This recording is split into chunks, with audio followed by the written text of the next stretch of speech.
ঘরে সবসময় হাতের কাছে থাকে এরকম কিছু উপকরণ দিয়ে একটি পিঠা তৈরি করে দেখাবো। প্রিয় দর্শক, আসসালামু আলাইকুম। সবাইকে স্বাগতম জানিয়ে শুরু করছি আমার আজকের পর্ব। আজকে আমি আপনাদের দুধ পিঠা বা দুধ পাক্কন পিঠা তৈরি করে দেখাবো। পিঠাগুলো দেখতে যেমন সুন্দর, খেতে অসম্ভব মজার হয়। প্রথমে চুলে একটি ফ্রাই প্যান বসিয়ে এর মধ্যে 1.5 কাপ পরিমাণ পানি দিয়ে দিচ্ছি। দিয়ে দিচ্ছি স্বাদ মতো লবণ, 2 টেবিল চামচ পরিমাণ চিনি দিয়ে দিচ্ছি। এবার সবকিছু একসাথে খুব ভালো করে মিশিয়ে বলক আসা পর্যন্ত অপেক্ষা করব।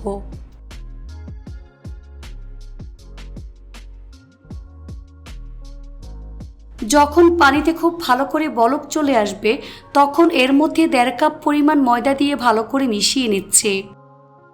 এ পর্যায়ে চুলার স্লো মিডিয়ামের মাঝামাঝি রেখে অনবরত নাড়তে হবে।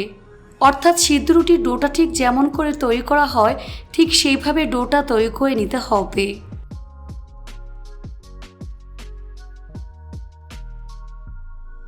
সবকিছু খুব ভালো করে মিশিয়ে নেওয়ার পর যখন দেখবেন ফ্রাই প্যানের গা ছেড়ে আসছে তখন চুলা বন্ধ করে এই ডোটাকে কিছুটা ঠান্ডা করে নেব। এখন এটাকে ঢাকনা দিয়ে ঢেকে রেখে দেব প্রায় 5 মিনিটের মতো। তারপর ঠান্ডা করে নিতে হবে। হাত দিলে সহনীয় এমন গরম রাখতে হবে। তারপর একটি মিক্সিং বলে নিয়ে নিচ্ছে।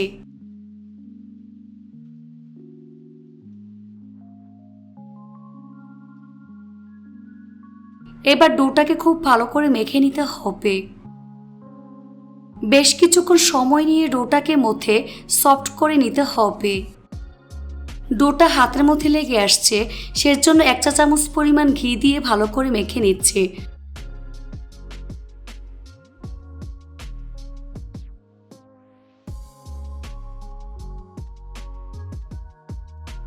দেখুন ডোটা ঠিক এরকম সফট করে নিয়েছে। এখানে ছোট একটি বাটিতে 1টি ডিম নিয়ে নিয়েছে। এই ডিমটাকে খুব ভালো করে ফেটিয়ে নিতে হবে যাতে করে এর মধ্যে কোনো প্রকার লাম্পস না থাকে।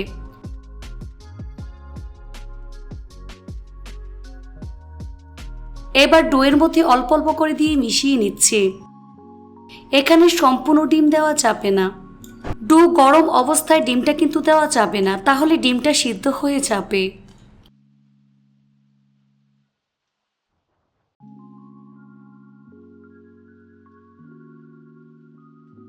যখন দেখবেন ডোটা হাতের মধ্যে লেগে যাচ্ছে তখন চাইলে ঘি কিংবা তেল ব্যবহার করতে পারবেন।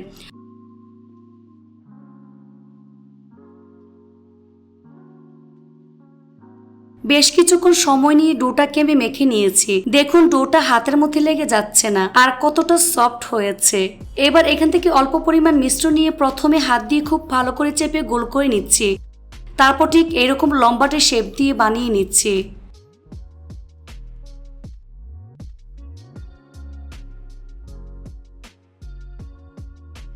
তারপর ঠিক এরকম লম্বাটে শেপ দিয়ে দিচ্ছি। দেখে হয়তো বুঝতেই পারছেন। এভাবে একে একে সবগুলো তৈরি করে নিতে হবে।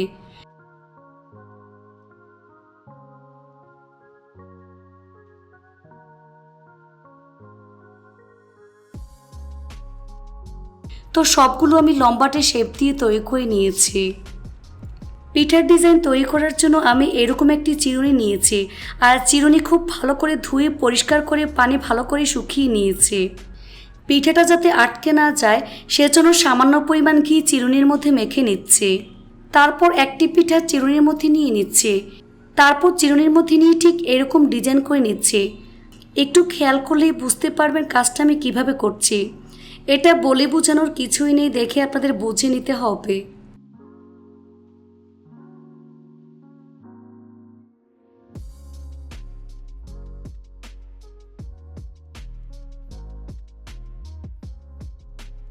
এই তো একটি তৈরি করে নিয়েছি। একইভাবে আরেকটি তৈরি করে আপনাদের দেখিয়ে দিচ্ছি।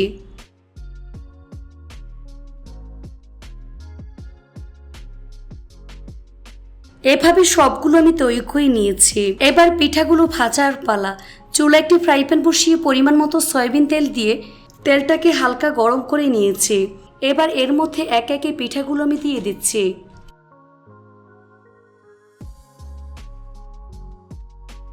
নিচের পাশ হালকা ভাজা হয়ে আসলে উল্টে দিচ্ছি।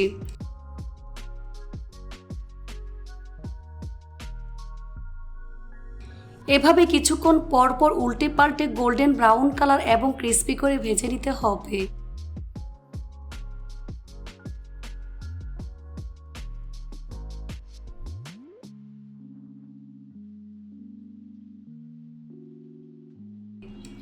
যখন দেখবেন পিঠার মধ্যে এরকম সুন্দর কালার চলে এসেছে, তখন পিঠাগুলোকে আমি উঠিয়ে নিচ্ছি। তেল ভালো করে ঝরিয়ে নিতে হবে। এবার পিঠার জন্য দুধটা রেডি করে নিতে হবে। এর জন্য চুলা একটি ফ্রাই প্যান বসিয়ে এর মধ্যে 1 লিটার পরিমাণ তরল দুধ দিয়ে দিচ্ছি। এবার চুলার আঁচ মিডিয়ামে রেখে দুধটাকে জাল করে নিতে হবে।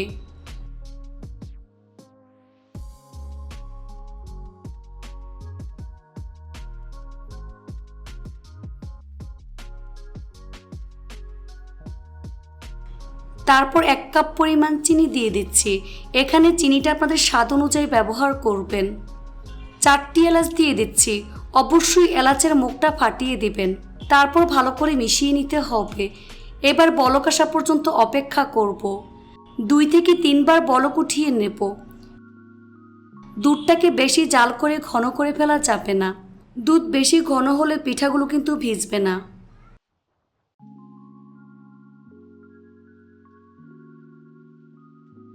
এখন চুলা বন্ধ করে দিচ্ছি। তারপর অন্য একটি প্লেটে পিঠাগুলোকে ঠিক এরকম করে সাজিয়ে নিয়েছি। দেখে হয়তো বা বুঝতেই পারছেন। এবার আগে থেকে জাল করা গরম দুধ পিঠার মধ্যে দিয়ে দিচ্ছি। দুধটা কিন্তু ঠান্ডা অবস্থায় দেওয়া যাবে না, তাহলে পিঠার মধ্যে দুধ ঢুকবে না। গরম অবস্থায় দুধ পিঠার মধ্যে দিতে হবে। তো এইভাবে যতটুকু দুধ প্রয়োজন ততটুকুই দিয়ে দিচ্ছি। তারপর ঢাকনা দিয়ে ঢেকে রেখে দিতে হবে প্রায় 5 থেকে 6 ঘন্টার মতো।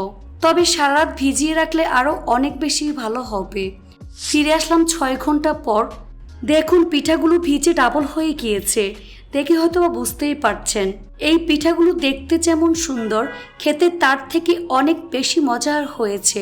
এই পিঠা এতটাই নরম তুলতুলে যে মুখে দিলেই মিশে যাবে। এভাবে একবার হলেও তৈরি করে দেখবেন। এটা তৈরি করে খেলেই বুঝতে পারবেন ঠিক কতটা মজার। রেসিপিটি ভালো লাগলে অবশ্যই একটি লাইক দিয়ে দিবেন। ফ্রেন্ডস অ্যান্ড ফ্যামিলির সাথে বেশি করে শেয়ার করবেন। সবাই অনেক বেশি ভালো থাকবেন। আল্লাহ হাফেজ। আজকে আমি আপনাদের ডিম, ময়দা, দুধ আর চিনি দিয়ে দারুণ মজার সকাল বিকেলের নাস্তা তৈরি করে দেখাবো। এই নাস্তাটি খুবই অল্প উপকরণে অল্প সময়ে তৈরি করে নেওয়া যায়। আশা করছি আপনাদের সবার কাছেই ভীষণ ভালো লাগবে। তো চলুন রেসিপিটি দেখে নিচ্ছি। এই রেসিপিটি তৈরি করার জন্য প্রথমে একটি মিক্সিং বোলে 1/2 কাপ পরিমাণ তরল দুধ নিয়ে নিচ্ছি। 1/2 কাপ পরিমাণ কুসুম গরম পানি দিয়ে দিচ্ছি। 1/4 কাপ পরিমাণ চিনি দিয়ে দিচ্ছি। 1 টেবিল চামচ পরিমাণ ইস্ট দিয়ে দিচ্ছি। এবার সবগুলো উপকরণ খুব ভালো করে মিশিয়ে নিতে হবে।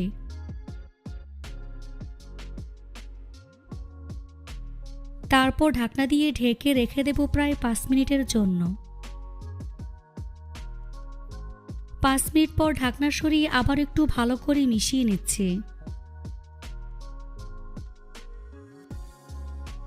এর মধ্যে 1টি ডিম দিয়ে দিচ্ছি।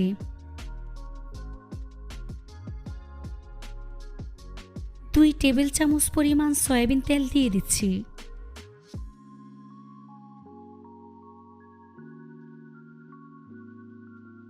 সামান্য পরিমাণ লবণ দিয়ে দিচ্ছি। সবগুলো উপকরণ খুব ভালো করে মিশিয়ে নিতে হবে। আর ডিমটাকে খুব ভালো করে বিট করে নিতে হবে, যাতে করে এর মধ্যে কোনো প্রকারের লাম্পস না থাকে। তারপর এর মধ্যে অল্প অল্প করে ময়দা দিয়ে একটি ঘন ব্যাটার তৈরি করে নিতে হবে। ময়দাটা আমি চালনি দিয়ে চেলে দিচ্ছি, যাতে করে কোনো প্রকার দলা না থাকে। আমি এখানে মোট 1.5 কাপ পরিমাণ ময়দা ব্যবহার করেছি।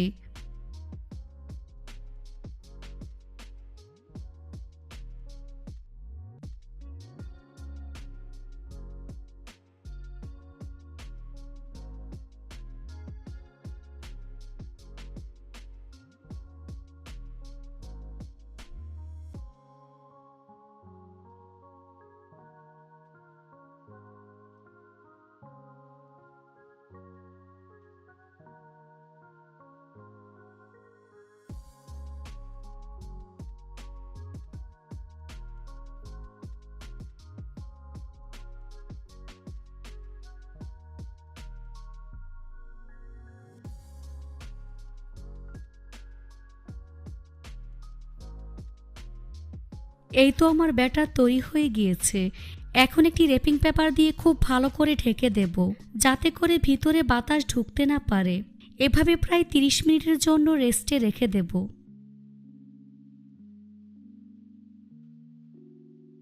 ফিরে আসলাম 30 মিনিট পর। দেখুন আমার ব্যাটার আরও একটু ফুলে ঘন হয়ে গিয়েছে। এখন একটু মিশিয়ে নিচ্ছি। এবার চুলে একটি ফ্রাই প্যান বসিয়ে পরিমাণ মতো সয়াবিন তেল দিয়ে তেলটাকে গরম করে নিয়েছি। এই গরম তেলে এরকম গোলাকার চামচ গরম করে নিয়েছি। তারপর হাফ কাপ পরিমাণ ব্যাটার নিয়ে এই গরম চামচের মধ্যে দিয়ে দিচ্ছি। কিছুক্ষণ পর গরম তেলের মধ্যে নাড়াচাড়া করলে নাস্তাটি চামচ থেকে আলাদা হয়ে যাবে।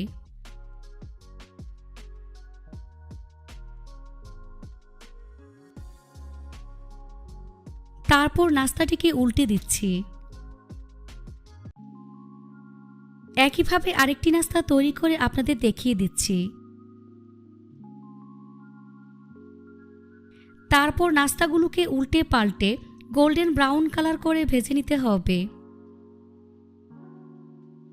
ভাজা হয়ে গিয়েছে। এখন তেল ছেঁকে নাস্তার প্লেটে নিয়ে নিচ্ছি।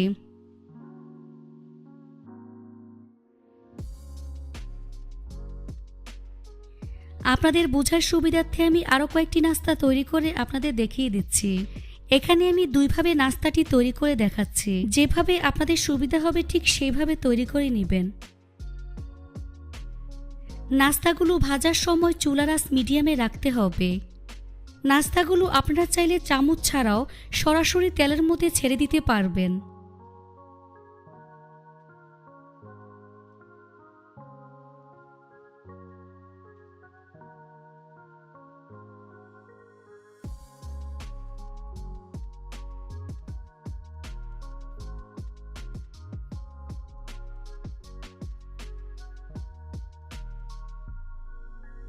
তো আমার নাস্তাগুলো ভাজা হয়ে গিয়েছে। এখন তেল ছেঁকে নাস্তার প্লেটে নিয়ে নিচ্ছি।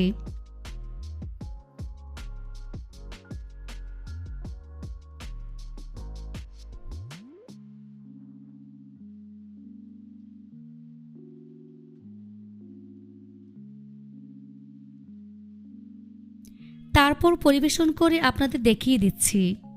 দেখুন নাস্তাগুলো দেখতে কতটা ফুলকো ও কতটা সুন্দর হয়েছে। ভিতরটাও অনেক বেশি সফট হয়েছে। দেখে নিশ্চয়ই বুঝতে পারছেন। একবার তৈরি করে খেলেই বুঝতে পারবেন এটা ঠিক কতটা মজার। রেসিপিটি ভালো লাগলে অবশ্যই একটি লাইক দিবেন। চ্যানেলটি সাবস্ক্রাইব করার অনুরোধ রইল। আজ এখানে বিদায় নিচ্ছি। সবাই অনেক বেশি ভালো থাকবেন। আল্লাহ হাফেজ।